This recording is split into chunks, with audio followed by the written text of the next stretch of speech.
A mado kwana biyu. Lafiya ne wallahi. An sha gari. Wallahi talla. Ai dama na ga ma tun da na ce ma zan zo. Ka san zan zo. Ai na shi alƙawarin naka irin wanda ka saba ni ban taɓa tunanin za ka zo ba. A ina ai na daina. To ya gida? Lafiya kalau.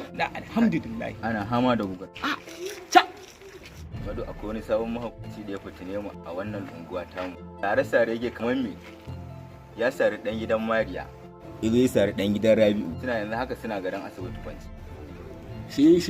Shi mahaukacin? To ya muka iya da shi. Ƙarya ne wallahi.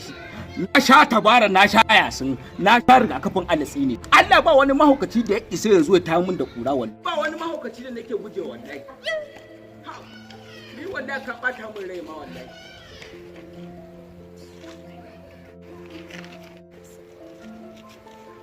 What? Kaga shashasha ina za kuma? Abokina? Kai wallahi shashasha ne wallahi. Chae, there is God. Chae. What?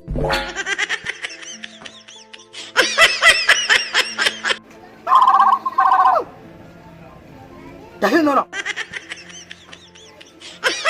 Tahin nono. Ƙarya ne wallahi.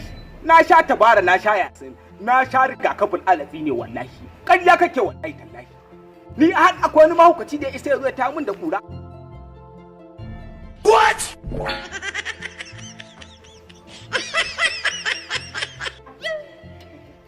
Chae, there is God. Ka tayi nauna.